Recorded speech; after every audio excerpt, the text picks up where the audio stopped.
Ian, I need you to be honest with me. When you picture the Monopoly old man, what is on his face? A top hat, a big mustache, and one of those little round eyeglasses. The fancy one. A monocle, right? That tiny round eyeglass? Yes, a monocle. Why are you smiling like that? Because he has never worn one, not in any version of the game ever. Wait, what? Are you sure? I checked 3 times. No monocle. He's just a rich old man with a mustache. My whole life is a lie. Hi, everyone. Welcome to Easy English Cozy Learning. I'm Ian. And I'm Joanna. And today we're talking about a really strange thing called the Mandela Effect. Okay, so what is the Mandela Effect exactly? It's when a huge group of people all remember the same thing wrong, the exact same wrong detail. Not just one or two people, like thousands. Millions, sometimes millions, all confident, all wrong, all in the same direction. That's actually a little scary when you say it like that. It gets the name from Nelson Mandela. A lot of people were sure he died in prison in the 1980s. But he didn't. He became president of South Africa. He lived until 2013. Yes, and somehow huge numbers of people had a clear memory of his funeral from decades earlier. People who had never met. People in different countries. Same wrong memory. So they started wondering if reality was broken. Of course they did. Some people think it's parallel universes, or time travel, or a glitch in the system. And the real answer is none of that. Sadly, no spaceships, just brains. Okay, but our brains are pretty good, right? I trust mine. That's the problem. We all do. So tell me, why does this happen? Well, the first thing to understand is that memory isn't a recording. I always pictured it like a video file in my head. Most people do, but it's more like a story you rewrite every time you tell it. So every time I remember my 10th birthday, I'm sort of editing it. Yes, a little. And the older the memory, the more edits it has. That's unsettling. But useful. If your brain saved every detail of every day, you'd run out of space by Wednesday. Fair point. So the brain keeps the main idea and throws away small stuff.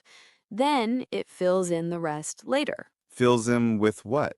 with what makes sense, with what other rich old men look like. Ah, so a fancy old man in a top hat probably has a monocle. Exactly.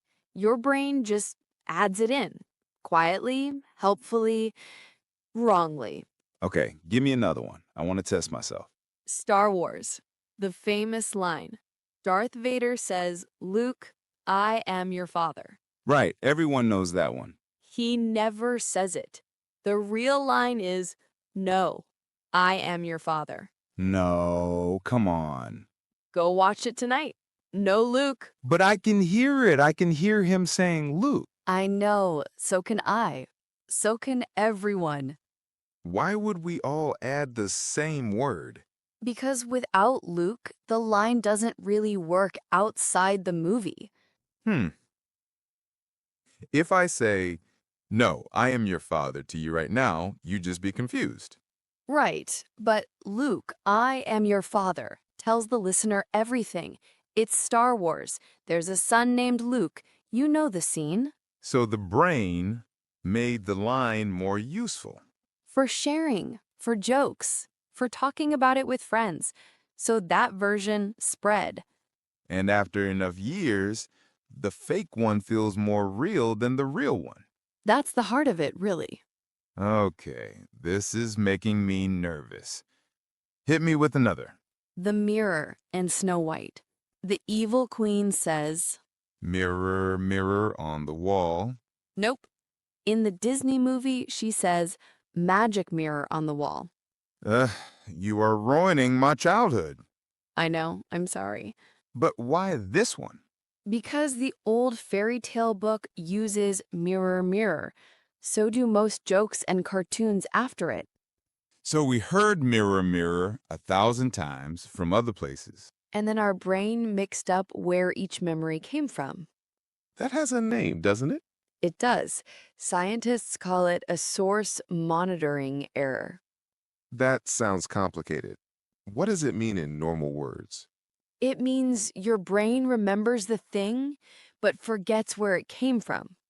So I remember Mirror Mirror, but I don't remember if it was the movie or a book or a joke on TV.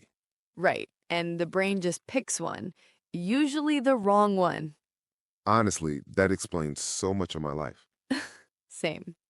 Okay, let's do one more visual one. Pikachu, the little yellow Pokemon. Cute.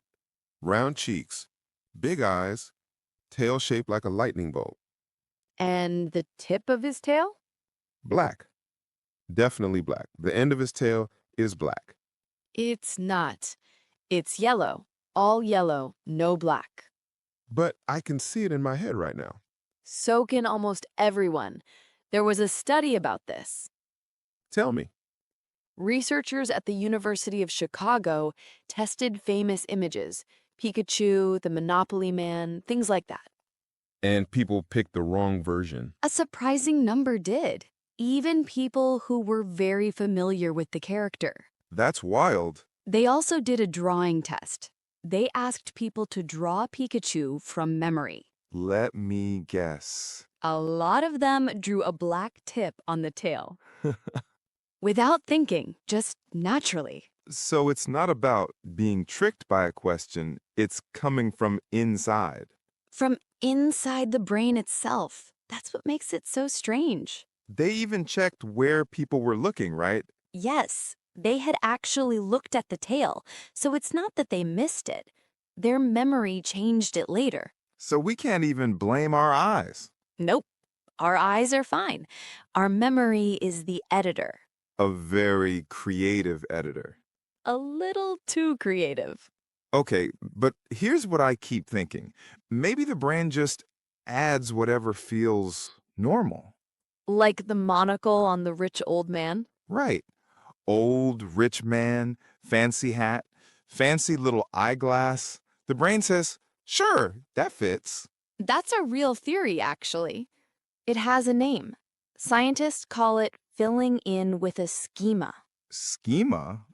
What does that mean? It's just the picture you already have in your head for a type of thing. So I have a picture of rich old man, and the brain pulls details from that. Yes, and for a lot of cases, it works. But sometimes it really doesn't. Uh-oh. Another one? This one is my favorite. Have you ever seen the Fruit of the Loom logo? The underwear brand? Yes, with the fruit on it. Picture it in your head right now. Okay. Apples, grapes, some leaves, and that big basket thing behind them, the fancy basket. The horn shape, like a curved basket pouring fruit out. Yes, that one. It has never been there. Ever. Stop. It's just fruit, floating on a white background. No basket. No horn. But I can see it. I can see the basket. Almost everyone can. And this one is the most interesting case, I think. Why? Because the simple theory says we add things that feel normal, things that fit. Right, the monocle fits the rich man. But in real life, where do you usually see fruit? On a table, in a bowl, on a plate. Yeah, I've never seen a horn-shaped basket in my actual kitchen. Exactly. So if the brain just filled in normal stuff, we'd remember a bowl or a plate. But we don't. We remember an old-fashioned, fancy horn basket that most of us have never used. That's weird. That doesn't fit the simple theory at all. That's why scientists love this example. It breaks the easy answer. So something else is going on, something deeper. Yes, and we don't fully know what yet. I love that. Science is still working on it. Honestly, that's the most honest answer in psychology. The brain is doing something we can't fully explain. So our memory isn't just lazy, it's creative in ways even scientists can't predict. That's a good way to put it. Okay, one thing I'm curious about. Why now? Why is this such a big topic these days? Great question. Honestly, this stuff probably always happened. But people didn't know. Right. If you remembered something wrong, you just thought, oh, my memory is bad. You never know that a stranger in another country had the exact same wrong memory. Until the internet. Ah, so the internet didn't make the mistake. It just showed us we were all making it together. Yes, it's like a giant room where everyone compares notes. And once you see 100 people agree with your wrong memory, it feels even more real. That's another piece. When others share your memory, you trust it more. Even if it's wrong. Especially if it's wrong sometimes. That's a little scary. It is, but it's also human. We've always trusted the group. So the brain says, if everyone remembers it this way, I must be right. And the wrong memory gets stronger. Okay, I have to ask, is any of this actually serious or is it just fun party talk? It can be serious. Think about people who see a crime. Witnesses. Yes, if their memory works like ours, then their memory of a face or a moment might shift over time. Especially if police or news change how they ask the question. Exactly. And someone's life can depend on that memory. That's a heavy thought. It is, but it's also why scientists care so much about this stuff. So it's not just about cartoons and movie lines. No, it's about how trustworthy our minds really are. Which is less trustworthy than I thought, apparently. Welcome to the club. I feel a little dizzy now. Want a comforting thought? Yes, please. Your brain isn't broken. It's just doing what it was built to do. Which is... Save space, tell stories, help you understand the world quickly. at the small price of getting Pikachu's tail wrong. A fair trade, I think. Honestly, after all this, I think I'll remember the lesson, not the details. That's the perfect way to say it. Your brain doesn't save the past perfectly, It rebuilds the past in a way that feels right. even when it's wrong. Okay, before we go, can I be useful for once and ask people for a favor? Please do. If you've enjoyed this little memory mystery, tap the like button A small tap, nothing dramatic. and try to remember you did it. We both know how that can go. In a few years, you'll swear you liked 12 of our videos. And honestly, we'd love that version of reality. Subscribe too if you want to spend more cozy time with us. We'll be here, slowly fixing your childhood memories, one cartoon at a time. Thank you for hanging out with us on Easy English, Cozy Learning. Go look at Pikachu tonight. I dare you. And be kind to your brain. It's trying its best. See you next time.